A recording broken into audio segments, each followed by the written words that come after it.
নমস্কার নমস্কার সুপ্রিয় বন্ধুরা, দেখছেন এই মুহূর্তের আবহাওয়ার গুরুত্বপূর্ণ খবর। আজ 29শে ডিসেম্বর সোমবার চলে আসলাম আবহাওয়ার গুরুত্বপূর্ণ আপডেট নিয়ে। আপনাদের জেলা আবহাওয়ার পরিস্থিতি কী রয়েছে অবশ্যই আমাদের ভিডিওর কমেন্ট বক্সে লিখে জানাবেন। এই মুহূর্তে যেটা আপডেট আপনাদের কাছে তুলে ধরবো সেটা অনেকটাই গুরুত্বপূর্ণ, কিন্তু আমি আবারও বলছি ধৈর্য সহকারে সম্পূর্ণ দেখবেন। তো ঠান্ডার জোড়া ইনিংস এবার জমবে বাংলা। এবার কিন্তু হাড় কাঁপানো ঠান্ডায় প্রবল কিন্তু বিপর্যয় আসতে চলেছে বাংলায় জেলাগুলোতে। ঘন কুয়াশার পাশাপাশি থাকছে শৈত্যপ্রবাহের সতর্কবার্তা। তো কোন কোন জেলায় শৈত্যপ্রবাহের পাশাপাশি বৃষ্টিরও সতর্কবার্তা সেটা আপনাদেরকে দেখাবো। আলিপুর আবহাওয়া দপ্তরের তরফ থেকে জানানো হয়েছে যে আগামী 48 ঘন্টায় কিছু অঞ্চলে বৃষ্টিরও সম্ভাবনা রয়েছে। তো আসুন জানা যাক কোন কোন অঞ্চলে বৃষ্টি, কোন কোন অঞ্চলে শৈত্যপ্রবাহ এবং কুয়াশা সম্মুখীন আপনারা হতে পারেন। তো চলুন প্রথমেই স্যাটেলাইট চিত্র কি বলছে সেটা আপনাদের কাছে তুলে ধরি। এখন যেটা স্যাটেলাইট চিত্র আমরা লক্ষ্য করতে পারছি, মোটামুটি এই যে অঞ্চলটা রয়েছে এখানে কিন্তু এখনো পর্যন্ত মেঘ রয়েছে, যেটা আমরা স্যাটেলাইটে দেখতে পাচ্ছি না। কিন্তু এই যে অঞ্চলটা রয়েছে, আমি অন্য অ্যাপ থেকে দেখেছি, এই অঞ্চলটা কিন্তু মেঘ আছে। উত্তর দিনাজপুর, মধুবনী, হাজিদাবাদ, বারেলি, হারিদ্বানি এই সমস্ত অঞ্চলে আমরা মেঘ কিন্তু পাচ্ছি। সকাল থেকে কিন্তু ঘন কুয়াশা থাকবে উত্তর দিনাজপুর, দক্ষিণ দিনাজপুর, হাওড়া, হুগলি এই সমস্ত অঞ্চলে। তো প্রথমেই দেখতে পারবো কুয়াশা। তো কুয়াশাটা অনেকটাই গুরুত্বপূর্ণ আমাদের আবহাওয়ার জন্য। শীতকালীন যে আবহাওয়া সেটার জন্য কুয়াশা কিন্তু অনেকটাই গুরুত্বপূর্ণ আপডেট। তো চলুন কুয়াশা কোন কোন অঞ্চলে পড়তে পারে সেটা আপনাদের কাছে তুলে ধরি। আপনারা কোনো জায়গায় ট্রাভেল করছেন, পিকনিক যাচ্ছেন, সেই সময় কিন্তু আপনারা অনেক সময় বিপদের মুখে পড়তে পারেন। তো আমার আপডেটটা কিন্তু অনেকটা গুরুত্বপূর্ণ। আপনারা কোন কোন অঞ্চলে কুয়াশা পড়বে না সেটা আপনাদের কাছে তুলে ধরবো, কোথায় কোথায় পড়বে সেটাও কিন্তু তুলে ধরবো। এদিকে লক্ষ্য করতে পারছি মোটামুটি 29 তারিখ তো আজকে দুই দিনাজপুর, আলিপুরদুয়ার, কোচবিহার থাকছে। আর এদিকে ফতেপুর, দিল্লি এই সমস্ত অঞ্চলে কিন্তু আপনার টেম্পারেচার যখন কম থাকবে, কুয়াশা কিন্তু আপনার জিরো, একদম ভিজিবিলিটি জিরো থাকবে, মানে 0 কিলোমিটার ভিজিবিলিটি।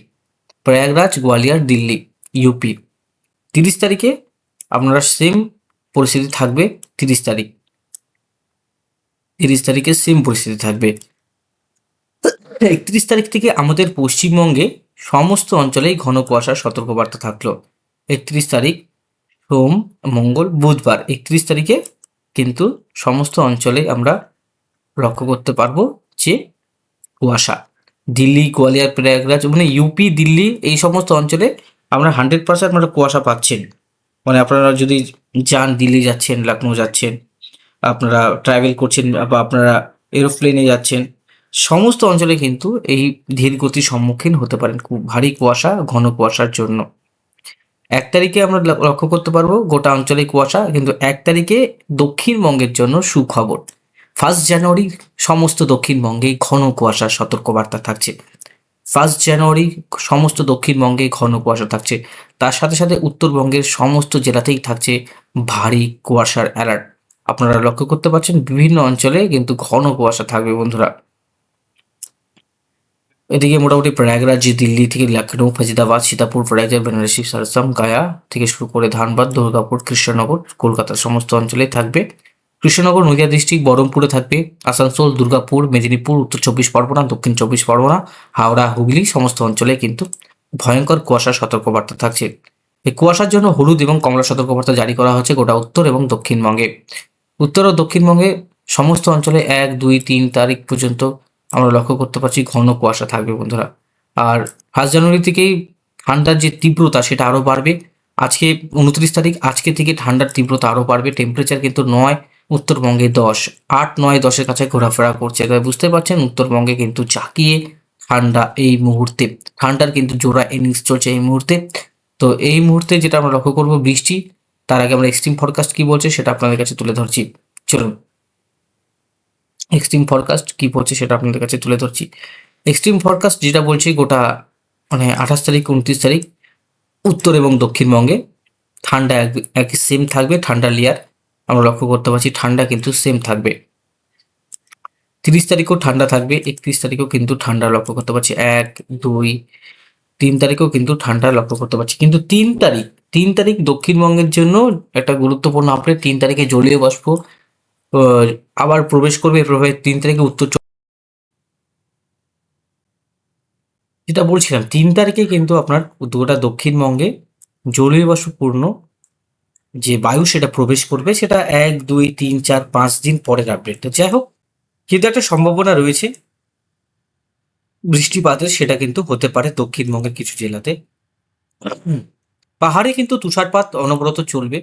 জানুয়ারি মাসের প্রথম দিকে কিন্তু পাহাড়ে ভারী কিন্তু তুষারপাত হওয়ার সম্ভাবনা রয়েছে। তার মধ্যে 2 তারিখে গ্যাংটকে, সিকিমে এবং দার্জিলিংয়ে মানে স্নোফল থাকবে প্রথম সপ্তাহে। 2 থেকে 3 তারিখের মধ্যে কিন্তু তুষারপাতের সম্ভাবনা রয়েছে, যেটা আপনাদেরকে আমি বললাম। টেম্পারেচার দেখুন অনেকটাই কিন্তু গুরুত্বপূর্ণ ওই জিনিসটা, টেম্পারেচার। সেটা হচ্ছে দেখুন 29 তারিখ থেকে কিন্তু আবহাওয়া অনেকটাই পরিবর্তন লক্ষ্য করা যাচ্ছে। দেখুন 11 ডিগ্রি আমরা রিয়েল দেখতে পাচ্ছি, তার থেকেও নিচে তাপমাত্রা কিন্তু আমরা ফিল করতে পারবে যারা উত্তরবঙ্গে বাসী থাকে। দেখুন 8, 7, 6, আপনার এদিকে 11, কিছু কিছু দক্ষিণবঙ্গের অঞ্চলে কিন্তু 5 ডিগ্রি পর্যন্ত চলে আসে, পশ্চিমে যে জেলাগুলি থাকছে সেখানে তাপমাত্রা কিন্তু আমরা 1 তারিখ থেকে যদি দেখি, 1 তারিখ থেকে তাপমাত্রা 10-এর কাছাকাছি চলে আসছে। দেখুন 11, 10-এর কাছাকাছি চলে আসছে বিভিন্ন জায়গার আপডেট, তাপমাত্রার আপডেট। ধুলিয়ান থেকে শুরু করে বহরমপুর, বেলডাঙ্গা, মানে মুর্শিদাবাদে 10, 9-এর কাছাকাছি থাকবে, কলকাতাতে 14, উত্তর 24 পরগনা, দক্ষিণ 24 পরগনা 10। উত্তরবঙ্গে সেই একই থাকবে, একটু কম বেশি লক্ষ্য করা যাচ্ছে, তখন উত্তরবঙ্গে একটু কম। 2 তারিখে আবার কেমন আবহাওয়া থাকছে, 2 তারিখে আবার মোটামুটি 10, 11 কাছাকাছি তাপমাত্রা চলে আসছে। 3 তারিখে 3 তারিখেও আমরা 10-এর কাছাকাছি তাপমাত্রা দেখতে পাচ্ছি, কোনো কোনো সময় আমরা 9 ডিগ্রিও টেম্পারেচার শো করতে পারবো। যেটা আমরা একটু পড়ে নিই একটু আপডেটটা। মোটামুটি এটা হচ্ছে আপনার রবিবার, পরের রবিবার 10, 9, 18। কলকাতার তাপমাত্রা বাড়ছে কিন্তু। কলকাতার তাপমাত্রা, দক্ষিণবঙ্গের তাপমাত্রা বাড়বে, কারণ জলীয় বাষ্পপূর্ণ যে গরম জলীয় বাষ্প প্রবেশ করবে, সেটা হচ্ছে প্রথম দিকে।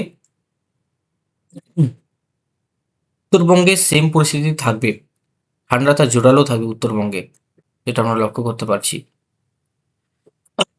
9, 10-এর কাছাকাছি তাপমাত্রা চলে আসবে। যাই হোক, কতদিনের তাপমাত্রা এখন দেখিয়ে লাভ নেই, আমরা প্রতিদিনের তাপমাত্রা দেখব।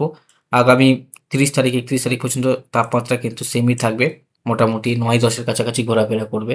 যাই হোক, ঠান্ডাটা কিন্তু ভালোই পড়ছে, আরও ঠান্ডা থাকবে, জাঁকিয়ে ঠান্ডা এবং শৈত্যপ্রবাহ থাকবে। তার পাশাপাশি কিন্তু আপনারা লক্ষ্য করতে পারবেন যে ঘন কুয়াশা, বিভিন্ন জায়গায় কিন্তু ঘন কুয়াশা থাকবে, যেটা বললাম উত্তরের সর্বত্র, উত্তর পূর্ব ভারতের যে আছে আসাম, মেঘালয়, মণিপুর, মিজোরাম, বাংলাদেশের এই সমস্ত অঞ্চলে কিন্তু আমরা লক্ষ্য করতে পারবো। তো আজকের মতো এখানে সমাপ্ত করছি। ধন্যবাদ, ভালো থাকবেন এবং সুস্থ থাকবেন।